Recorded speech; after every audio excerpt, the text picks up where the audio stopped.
Have you been injured or killed in a jungle accident that wasn't your fault? I'm Dr. Edlock Ninja, and this is how you cure any injury or ailment endured during your jungle adventures.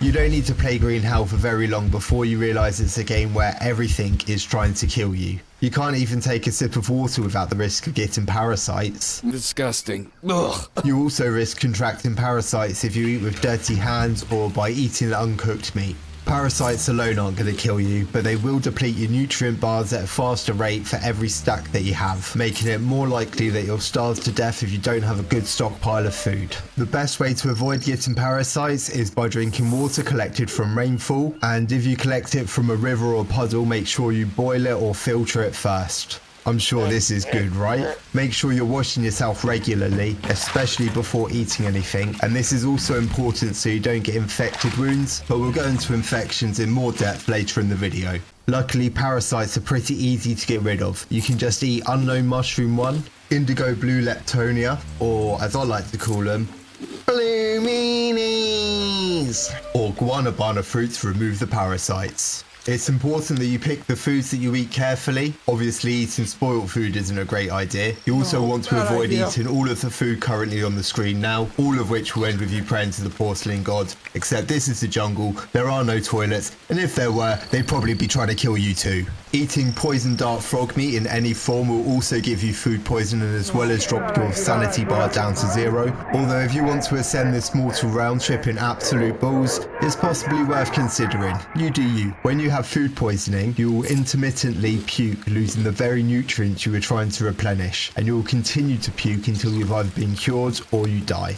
The best way to cure food poisoning is by eating the leaves of unknown herb A. Charcoal can be eaten as a cure, but will have a small penalty to your sanity. Water lily can be eaten in its raw form and it cures 2 stacks, or you can stew it to cure 5 stacks. And you can make a bone brew which will cure 3 stacks of food poisoning as well as 3 stacks of fever. You can get fever as a secondary ailment that accompanies a venom wound, an infection or food poisoning, and whilst you have a fever you'll become dehydrated a lot faster and you're going to see a big drop in your energy levels. You can drink the aforementioned bone brew, a Kwasi Amara infusion, or eat unknown mushroom 7 to alleviate a fever, or you can just sleep it off. To make a bone brew or any of the soups you first need to boil some water next to a fire. Once it's ready, you can then add the other ingredients.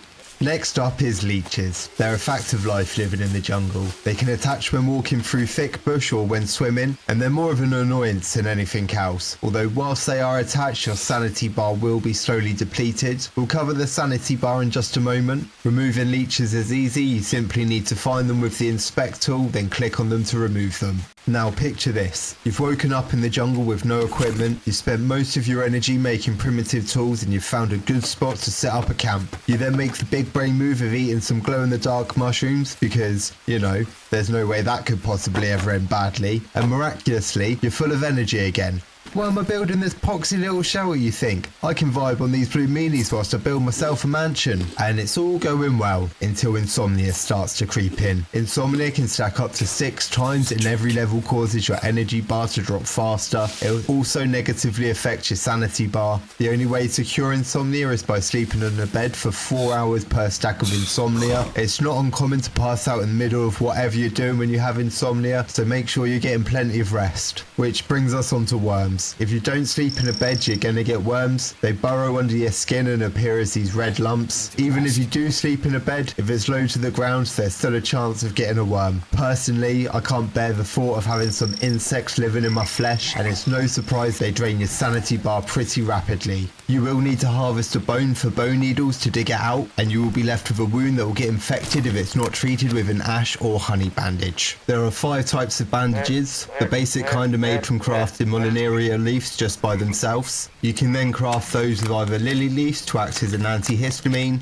tobacco leaves for anti-venom, campfire ash to stop infections, and then the god tier honey bandage made from honeycombs that can be used in every situation. All of the things on this list affect your sanity in one way or another. When you drop to around the 50% mark, you start hearing the inner voice of Jake telling you that you're a piece of shit and you're never going to amount to anything. If it drops all the way down to 0, you're going to start to have hallucinations of being attacked by the natives. Even if they're nothing more than figments of your imagination, the damage they deal can be very real. Well, as real as can be in a video game. You can jump back to reality by sleeping on a bed, staying near a lit fire, or eating most cooked or dried meats, Monstera deliciosa fruits, Brazil nuts, cooked coconut flesh, unknown mushroom 5, honeycomb, and any of the packaged food like candy bars. Moving back to physical injuries, we have rashes, another injury that is more of an annoyance than anything else. Best to avoid these by keeping a distance from beehives and anthills unless you know what you're doing, and I'll cover that in another video. Subscribe so you get a notification when that comes out. You can speed up the healing of a rash by using a lily bandage, although I wouldn't worry if you're low on resources. Another minor injury you might get are scratches and abrasions. These are caused by falling from heights, stepping on a fire, or are obtained through combat. There's a low chance these wounds will get infected provided you are clean, and using a plain bandage should be sufficient, although you can use an ash or honey bandage if you have the resources to spare. Venom wounds on the other hand are a bit more serious. They can cause you to lose your health and stamina over time and are shown as a puncture mark on your skin. High levels of poison need to be treated as a critical injury as they can easily lead to death. You're likely to get a fever as well, which needs to be dealt with on top of the other injuries. Tobacco or honey bandages are the best kind to use on venom wounds. You will fight off the venom over time, albeit very slowly. As I said, high levels are very likely to kill you unless you treat them. Painkillers is going to give you -4 stacks. Lily brew, not the water kind, is going to give you -4 stacks. Or a tobacco brew will give you -5 stacks. Jungle kitties are no joke. If you're out for a jog, you better hope you see it before it sees you. In the case that you see it first, you can say, "That's a bad mental kitty. I'll smack him on the head."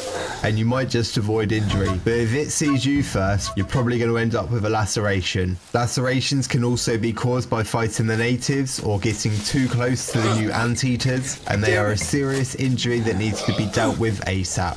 The most effective way to heal a laceration is by stitching the wound back together, and I think it's pretty obvious what the best material to do this with is ants.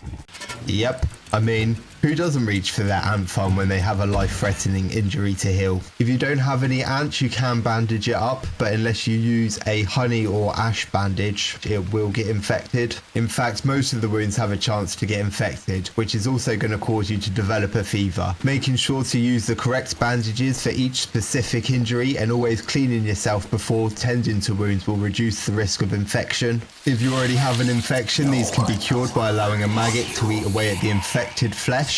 Make sure you whack a bandage on it after the maggot's finished its meal, preferably ash or honey to stop it from becoming infected again. Now that I've shown you how to heal everything, here's what I like to keep as a first aid kit. I like to build a storage box for this, which costs 10 sticks, 2 mud bricks and 2 planks to build. Inside I have 5 plain bandages, 4 lily bandages, 6 tobacco bandages, 6 ash bandages, 2 honey bandages, a stack of maggots, couple of stacks of ants, bone needles, painkillers, and this leaves a bit of space for any extras you wanted to keep on hand. Unfortunately, you can't store soups or brews in coconut bidons, but what you can do is have a stone ring under some shelter and use that to store some brews or soups. You don't need to make them here, you can make them at your cooking fire and then use your crafting stone to move them over to the storage. I like to keep on hand a bone brew, 2 of the soups that are on the screen now, and a tobacco brew. All pre-made, none of them have a spoil time, and they can come in really clutch if you're too ill to sleep and too tired to start a fire.